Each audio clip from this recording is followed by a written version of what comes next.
Hey, what's up, race fans? We're RaceSpotTV, and we are 4 years old today. Even though we should be out having ourselves a little tipple, we're still here with the Porsche iRacing Cup from Circuit Park Zandvoort. Next.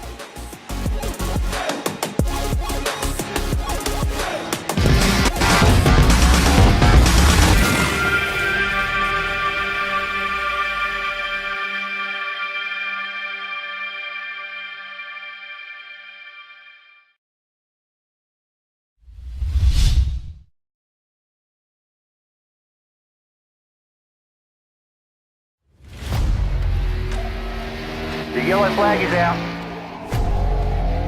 Pit road is now open.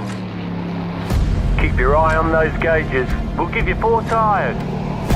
3, 2, 1, now.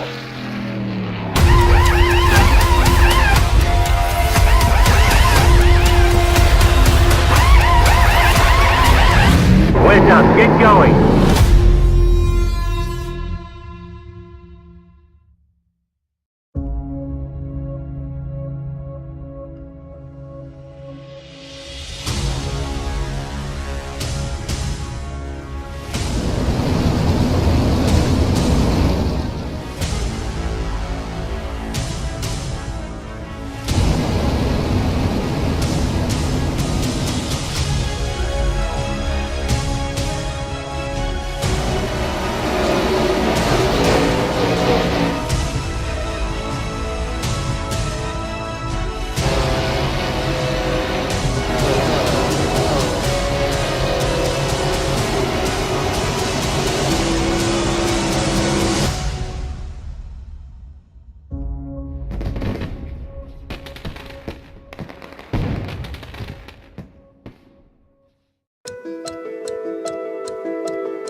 Welcome to Circuit Park Zandvoort and week 10 of the iRacing Porsche iRacing Cup.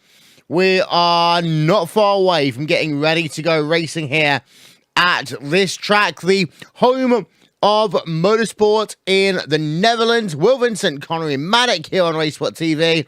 My screen's gone black, so let's show you the forecast for the moment. And well, Connery, it is going to be a very quick race here today at Circuit Zandvoort. 30 minutes we're looking for in terms of racing. Yeah, 30 minutes, 17 laps are going to be logged here at Circuit Park Zandvoort as well. This track used to play host to the Dutch Grand Prix all the way up until 1985, and it's one of those tracks that I wish was back on the Formula 1 calendar. It's a fantastic track to drive as a driver, maybe with the Porsche regulations, maybe not so much, but qualifying pretty much in the books right now. We're looking to get racing for that minute. Yeah, and we've got nothing to show you yet, so give us a moment. Hey, we're 4 years old, but even sometimes our systems go down. We'll be back in a minute. Oh, and no one heard anything you said, sorry. I told you this was going to be a fucked up broadcast. Oh, I just swore, sorry.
Welcome back, ladies and gentlemen. Sorry about that. We had a couple of failures, shall we say, all in one row. Here is a look at your starting grid then, hopefully, for tonight's event. And there you see Alejandro Sanchez, front row of the grid. Martin van Loozenorde in second place. Joni Heikkinen in third. And then you got yourself Antoine Given in fourth place, cycling on back. And well, Connery, this has the opportunity to be a pretty cool race here tonight.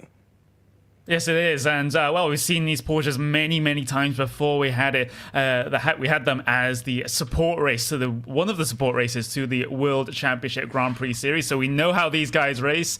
It's very frantic. Sometimes the bumpers come out, but in another way, it's going to be absolutely brilliant. You're going to be one of those other drivers that's telling me we need to bring back the Super Cup. We are in the process of considering it, ladies and gentlemen. So the Super Cup is likely to return. Meanwhile, the engines, they are getting ready to rev here at Zandvoort. It's actually one of my favorite racetracks in the world, I will say. This track is one that requires you to be on it every corner of every lap. We now got pretty much your full field here. Engines are a revving. And we should be ready to go in just one moment's time. In fact, those engines are now revving. Let's get ourselves ready for the green flag here at Circuit Park Zandvoort. And here we go.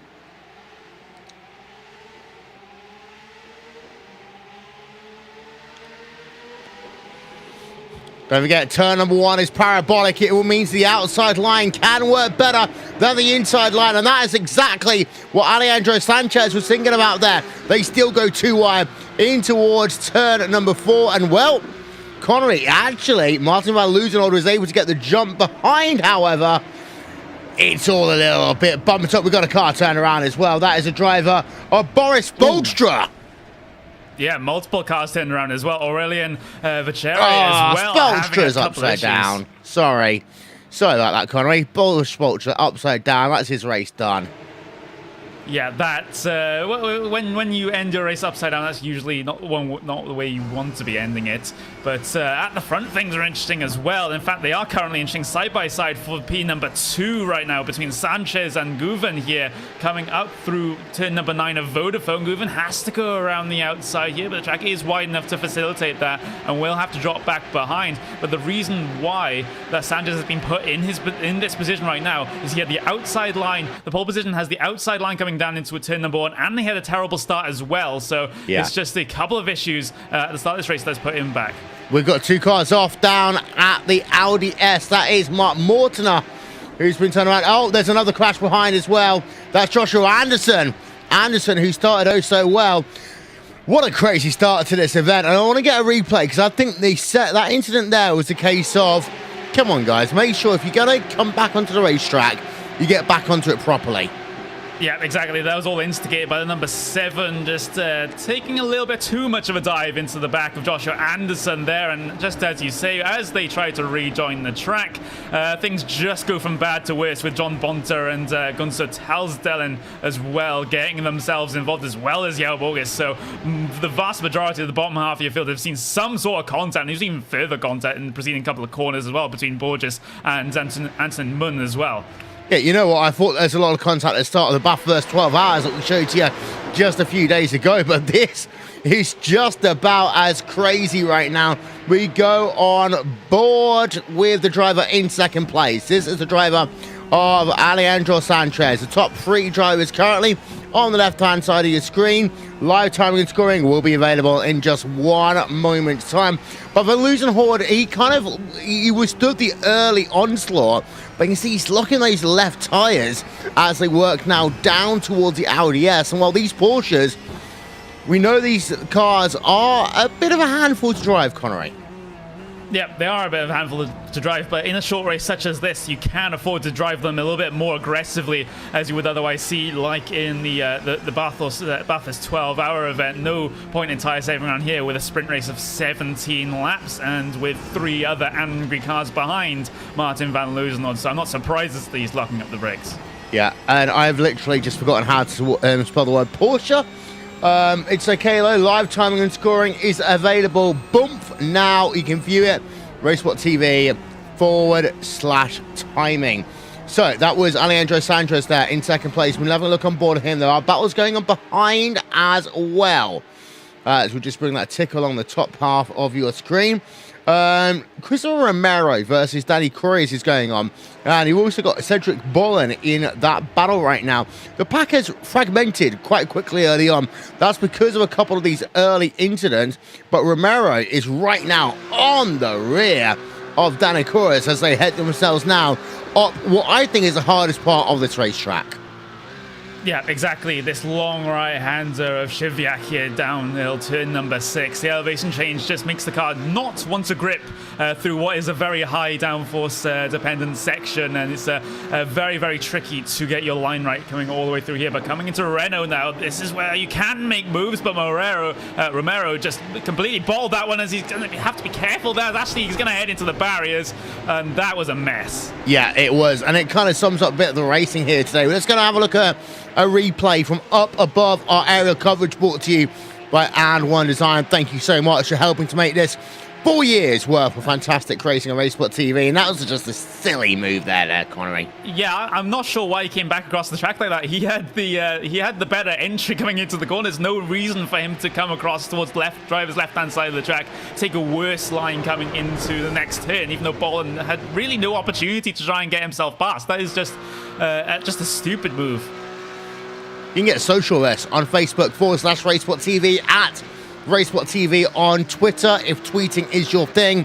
Alejandro Sanchez then, second place in a 4-car train. Interesting to note that Guven and Joni Heikkinen are still there in that mix, and you've got to keep an eye out on Joni Heikkinen, who is 4th place in line as they go side by side ahead of him. Oh my word! That was a huge bump there from Sanchez over Guven. Yeah, absolutely huge coming out of what was going to be turn number 3, and a little bit of wheel arch damage to the right front of Guven here. Heikkinen goes very deep on the Brits coming into Shivak. Has to take the ultra outside line here, drop himself a couple of tenths of a second off the back of the pack. But these top 4 cars, they're really going at it. Heikkinen has to be careful not to push wide coming through there, but he does get the car slowed down. He's just got to get himself back into the rhythm and lock himself back onto the back of this top 3. Yeah, and this is the kind of thing that Heikkinen wants to see. He was behind. We've got ourselves Gil versus Montana right now. Of course, that number 7 machine involved in issues early on today. Number 7 Club Iberia machine. It's a club compatriot with Jean-Juan Hernandez Gil currently in 9th place here on track. So we've got battles going on inside your top 4, battles going on inside your top 10. There's a lot of tyres coming there down at the Audi S inside of your top 4. When does Heikkinen just say, screw it, I'm going to go and I'm going to try and get one of these positions? Yeah, that's the question now we have to be asking. Does he go early? Does he go late? I think he's already had his early attempts, and they haven't worked all that well for him. He's actually dropped 1 position on his qualifying position, and we saw his mistake coming down towards turn number 6 as well, pushing a little bit wide. He's struggling for traction coming through the first sector as well. So I'm not exactly sure what the plan is for Heikkinen at this stage. Is he just going to wait for the cars ahead of him to start battling, to drag him back into it and stick his nose in some point later on in this event? Or does he just try to go for everything right now? Guven got a good run there through Hugenholt's corner, but he couldn't get the acceleration. Of course, there is damage already to the front of not only this, but a number of cars on this Friday night primetime broadcast. So you can see damage to the front right then of the driver of Guven, and that is going to affect him quite a bit of this track as here comes Heikkinen behind, now right on the rear of Guven, down through Melbourne corner into Renault corner. Yeah, but just no opportunities presenting themselves as they try to take their alternate lines coming through this slow speed some middle sector here, and Guven's going to come under threat now from Heikkinen as on the run down towards the Audi S. And does Heikkinen go for the move here? No, he's just going to back out of that one, just bide his time for perhaps the next couple, and that's for a more obvious opportunity to try and get himself past. As this front pack is sticking together quite well, so there's no risk of him dropping back off of this pack at all. He's just biding his time and just waiting for a better opportunity. We've got to give a shout out to the guys behind as well. Danny Cruz in P number 5 right now, Cedric Bullon in P number 6. These guys have gained 6 and 7 places in this race respectively. Good heads-up driving by both of them early on when a lot was going on around them. Yeah, it really was. It was absolute carnage back in the pack in those early laps, but these are the two drivers that managed to get themselves through relatively okay. The front four drivers didn't really have to deal with it. They were ahead of all the incidents, but these drivers behind, they had a rather exciting first couple of laps. As looking even further back through the field, you still have a battle pack fighting for around about P number 13. Cameron Dance versus Borges versus Joshua Anderson, and these were the drivers involved in those early incidents. Yeah, as we have a look from the rear of Cameron Dance versus Yao Borgs right now, you've got an Australian-New Zealand driver versus the New Jersey driver of Yao Borgs right now, as they were side-by-side coming down towards Hugenholtz corner, but they are now once again all in single file. Joni Heikkinen, though, right behind the driver of Guven as they come through Vodafone corner. You need a good run out of here, and Heikkinen doesn't get one on the run down into the Audi S. And I think that's been the thing for Heikkinen. His on-throttle traction has not been good here today. Oh, and Sanchez is so locked onto the back of Van Loosenholt there. He was absolutely riding his bumper coming through the Audi S's. We'll have to wonder if it did actually give him a zero exit. Down towards the inside, contact with your race leader. Loosenholt around, collects the cars behind as well. And oh, that's an absolute mess. Heikkinen's going to capitalize on this one. So is Sanchez getting P number 2, but that's two very wrecked race cars. It's not often we see, in fact, the last time I saw a wreck at the front as big as this was in a Skip Barber 2K World Cup race a few years ago. But the thing is, for the driver who was in third place at the time, there's absolutely nothing he can do. Let's ride this one on board, if it's possible, with the driver of Guven right now. He's third in line at the time he exits the Audi S, and let's listen in. Nowhere for that number 2 car to go at all, Connery.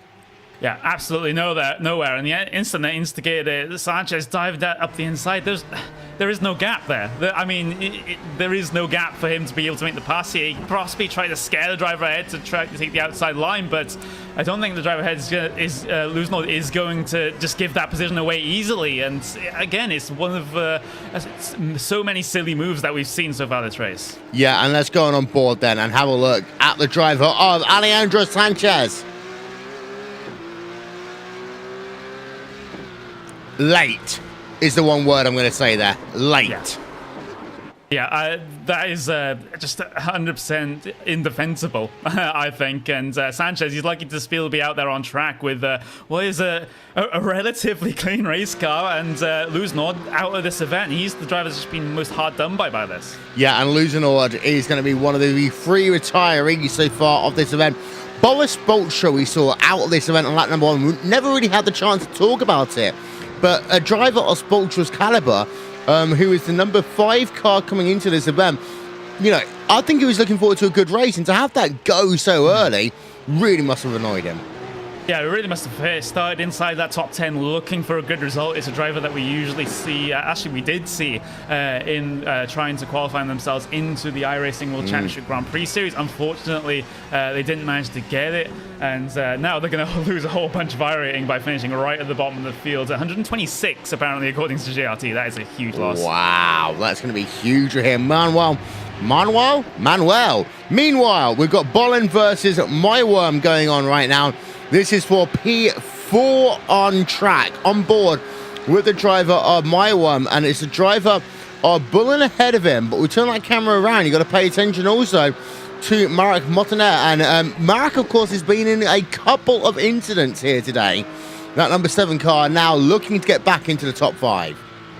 Yeah, you just got to look at how many positions this group has gained over the course of this race just by keeping themselves clean. As Monster does go look for the inside coming into Vodafone, but is a little bit tentative about it and does manage to almost make it side by side off the corner. And will we see a defensive line from Mayweather here coming into the Audi S's? Monster's going to commit to the inside for the first apex, but he'll give him the outside for the second apex. Careful not to make contact coming through here, boys, and Monster is just going to lose out there.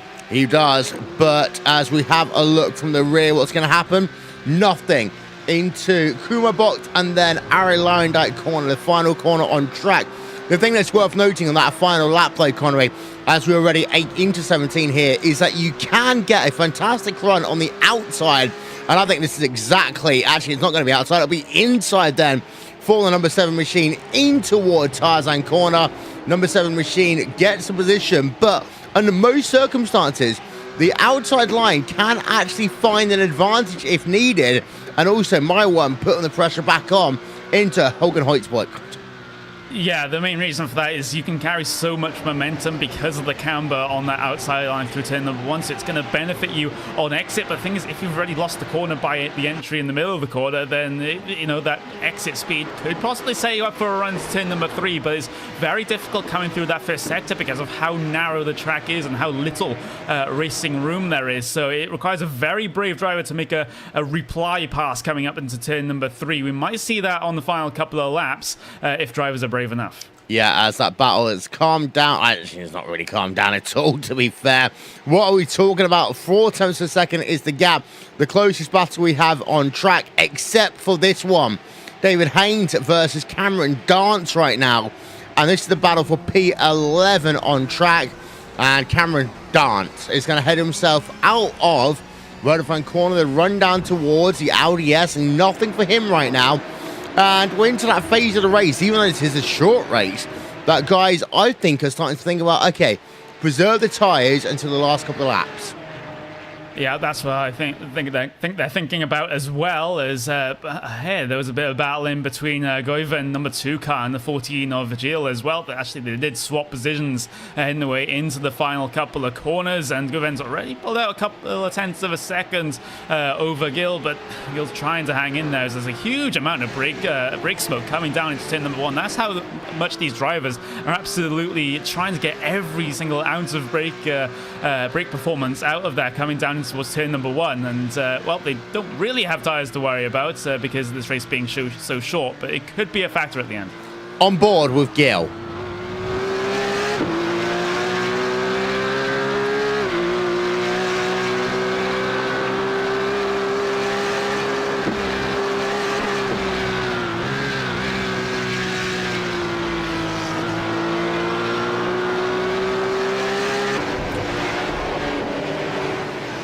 So that's the battle going on right now down in P7 and P number 8. Häkkinen, by the way, he has lost a couple of tenths per second of that race lead over Alejandro Sanchez over the last couple of laps. Let's have a look. And you notice that Sanchez, that last time by, gained 3 tenths over Joni Häkkinen. So Häkkinen is not clear and out of the woods just yet, because Alejandro Sanchez, number 3 machine, is hunting him down.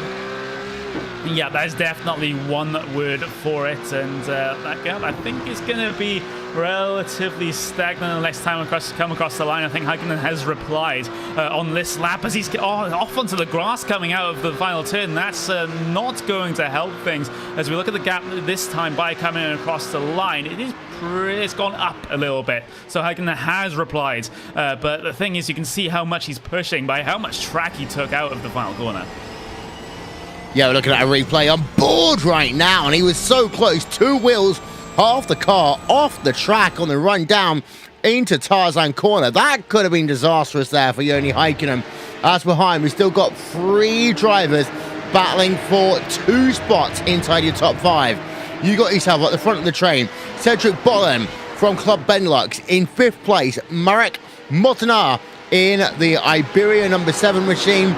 And then we have got ourselves the driver of Johannes Mayerworm right now from Club DH. And these 3 drivers seem equally matched here. I think it'll come down to who doesn't make a mistake in the last couple of laps here, Connery.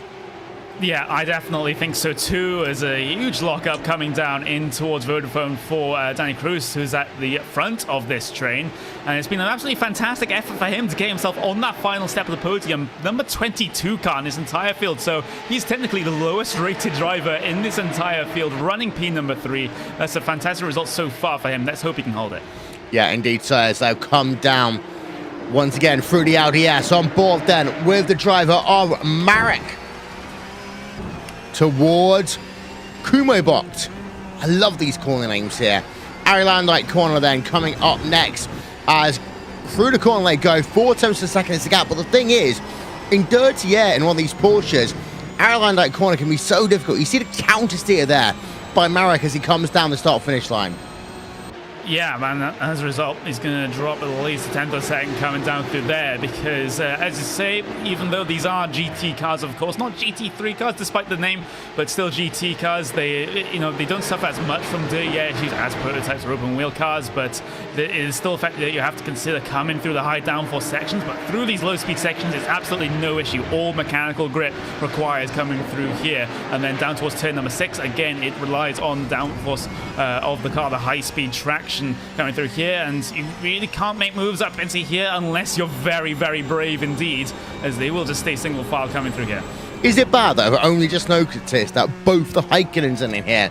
Joni Häkkinen is leading the race.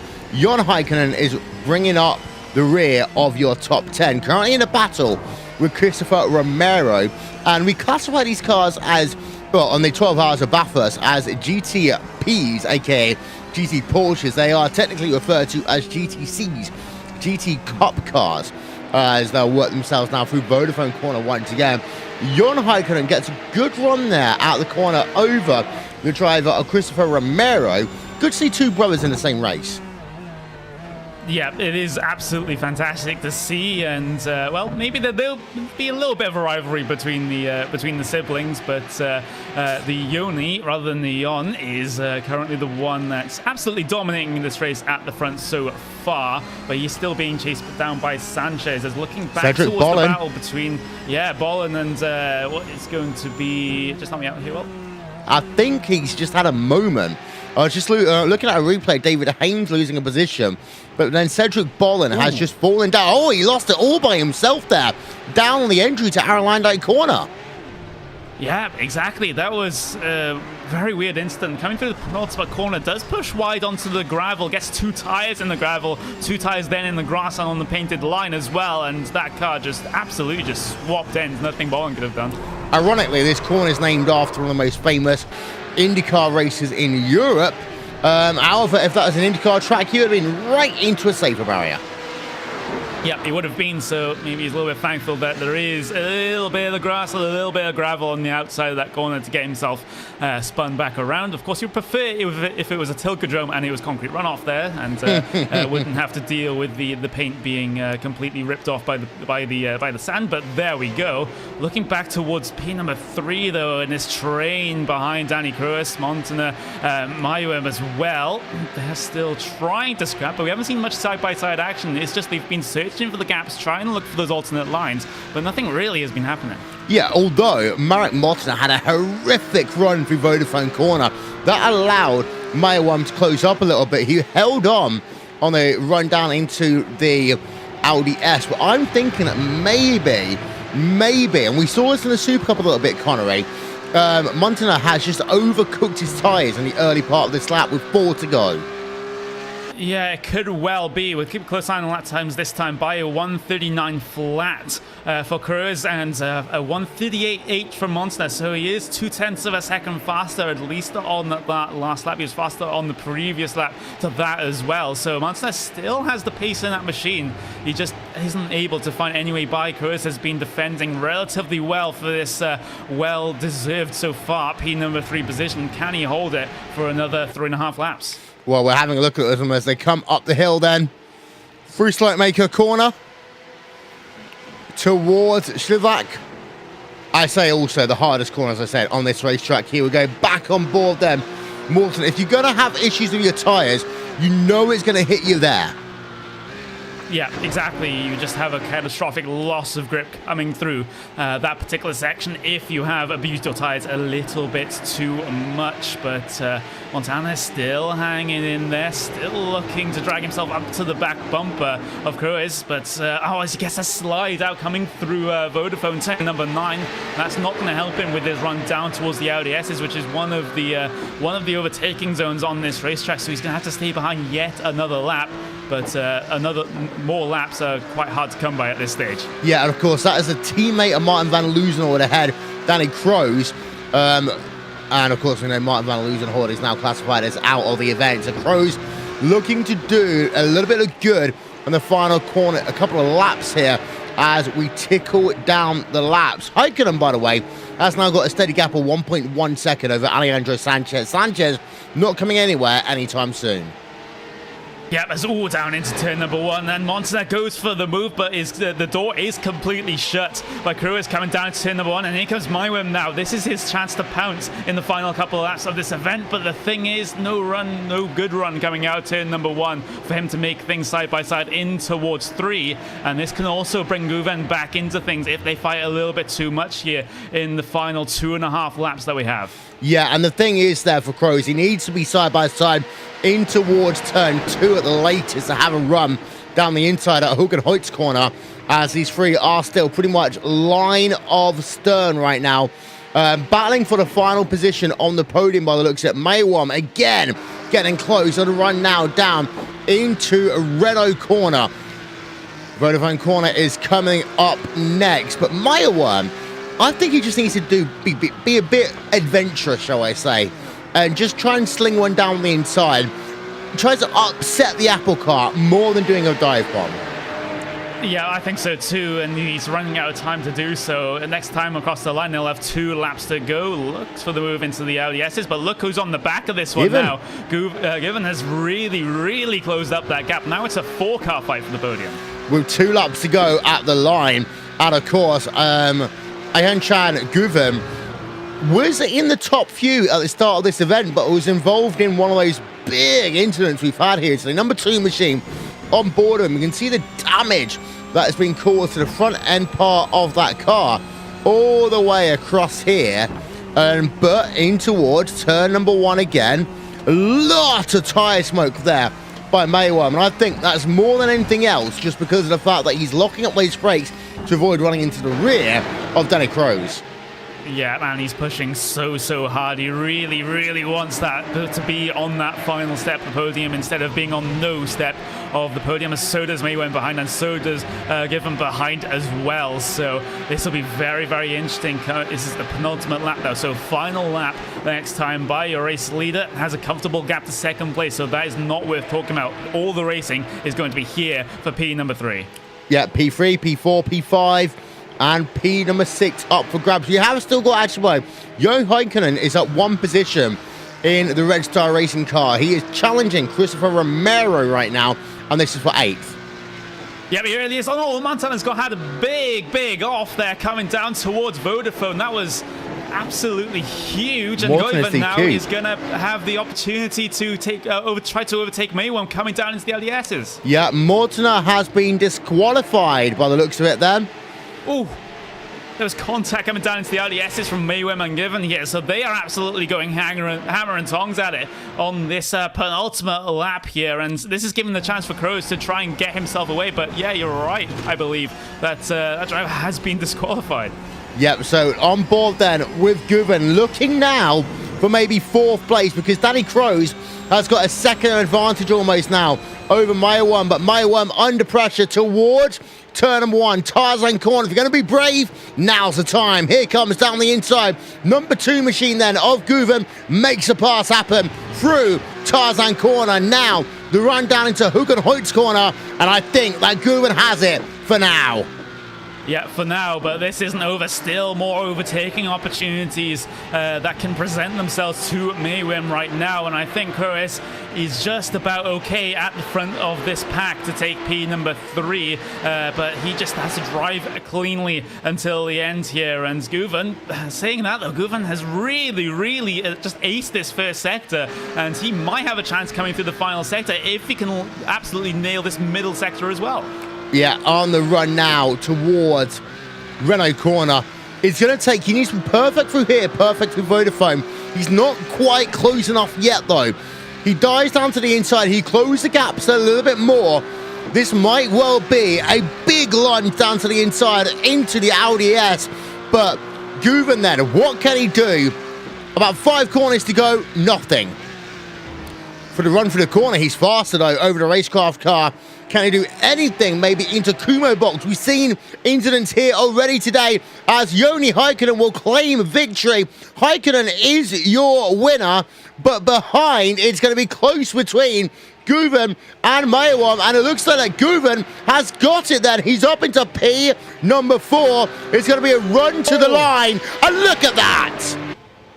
Look at that, and Cruz does manage to secure P number 3, but he had to really fight for it. He had to push Guven all the way to the pit wall there. That was brilliant. Yeah, on board then with the driver of Guven. You can see car coming behind him. And then side by side at the line. Guven, unfortunately, well, for him, misses out, but that was a fantastically close finish. That's what you often get here at Circuit Zandvoort. There we are. Down towards the start finish line, down to the inside will go the driver of Guven, but he's not able to make it at the end.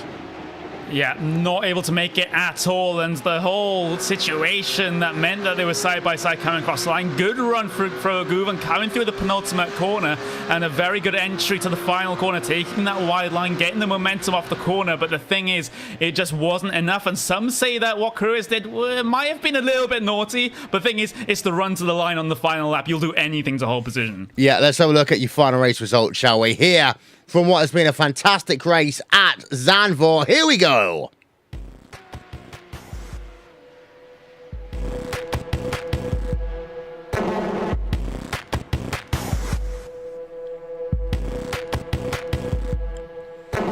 Joni Heikkinen claims victory then by only 7/10 at the line over Alejandro Sanchez, but that's enough. He claims victory. Sanchez in second place. Of course, Sanchez involved in an incident early on this event, controversial, shall we say, with Martin van Loozenhoorn. Danny Crow's in third place, and then Aya-Chan Guven in fourth place, missing out at the line by 5/100ths of a second. Johannes Meinwand then coming home in P number 5, with Jackie Hernandez, Gil in 6th, Christopher Romero in 7th place, Jon Heikkinen in 8th, Cedric Bullen in 9th, and then Joshua Anderson rounds out your top 10. There are the remainder of your results. Martin van Loozenhoorn, P number 20 here today, Connery. Yeah, definitely not the race he would have wanted. And, you know, you got to think back to that move that Sanchez tried to put in him coming down to the penultimate corner. I said it at the time. I thought that's just a lack of a brain move, for the lack of a better term, from Sanchez. There was no gap for him to go for. He tried to make the pass work and ended up ruining another driver's race as a result, even though he got himself P2. Boris Bolstra there, down in P number 22. He is going to be so unhappy with that. Yeah, incredibly unhappy, and finishing right at the back of the field, 17 laps down with an instant on the first lap of the event. It's not a way that anyone wants to go out the event. No one wants to go out the event full stop, but that is just exactly what has happened to Boris Bolstra. Hopefully he can bounce back from this in his next couple of official races, try and get that iRacing recovered. Let's take a break here on RaceSpotTV. Back with more, maybe interviews, definitely a talk about the weekend after this. The yellow flag is out. Pit road is now open. Keep your eye on those gauges. We'll give you 4 tyres. 3, 2, 1, now.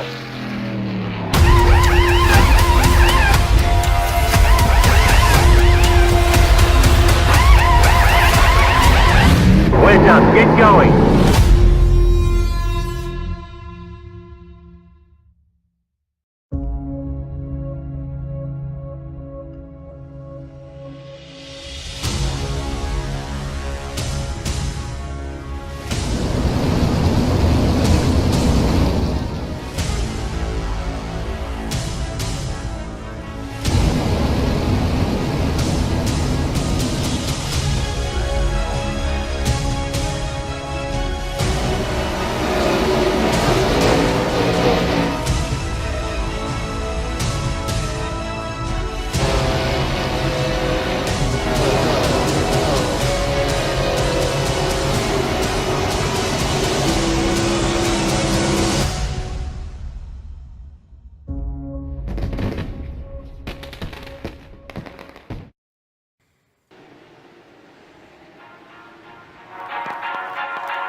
Thank you to Isfan Balau's Track Cams for Gourmets. Check out trackcams22.com. Also to And One Design, the official graphics partner of RaceSpotTV, almost from day number 1. Simon Grossman, overlay animations, appgeneer.in, live timing and scoring as ever provided by the one and only, the incomparable Nick Disson. Well, for 4-year birthday race, we had a couple of issues at the start, Connery, but I think we just about made it through. Yeah, I mean, we could just pass that off as deliberate, harking back to our first broadcast where we had very, very many issues. And, you know, it's 4 years. Just give us a little bit of slack. We'll make sure the 5th year one will be a little bit better. Or worse, who knows? We've got more racing, though, to come on our 4-year anniversary here on RaceSpotTV and on iRacing Live, though, because, as ever, we will have Global Rallycross kicking up your broadcast for a Friday night in America. And, well, Global Rallycross, I mean, it's now a World Championship Series event later on this year. Today, they'll be doing week number 10 of the season down at Phoenix Raceway Rallycross there, Connery. Yep, they will be. And, yeah, as you said, week number 10, that broadcast being brought to you by Randy Chenoweth and Cameron Walsh. And, well, you know, since the start of the season, it has been the Mitchell de Jong show, but we always have to ask each and every week when will Mitchell not be on that top step of the podium in the feature race. We've got competitors like Sindre Setsos, which have been relatively close on occasion, but they just haven't got quite there yet. And I have to wonder if more drivers will be entering this series as well, knowing that soon there will be a World Championship Series on the line as well. Yeah, indeed. And talking about World Championship Series, of course, we've got the World of Outlaws late models and the World of Outlaws Sprint Car Series, both also joining the ranks of the iRacing World Championship Series. Week number 10 of their season in the official iRacing schedule. The late models are at Knoxville. Hey, Johnny, how's it going? And then week number 10 for the Sprint Car Series, that'll be at Volusia. Yeah, exactly. And, well, I always just if you're going to watch one of those series, we prefer you watch both of them, of course, but if you're just going to watch one of those World of Outlaws series, it's going to be the late models, because those guys are absolutely bonkers. And it's absolutely insane racing. It's close racing. It's sometimes beating and banging, but that is what American dirt oval racing is all about. And it's just fantastic to see the spectacle that those guys put on every single week. Tomorrow night, we've got ourselves through week number 10 of the Pro Master Championship. That'll be at Le Mans. So, Connery, what we need to do, really, is get ourselves ready for lots of hearing cars going...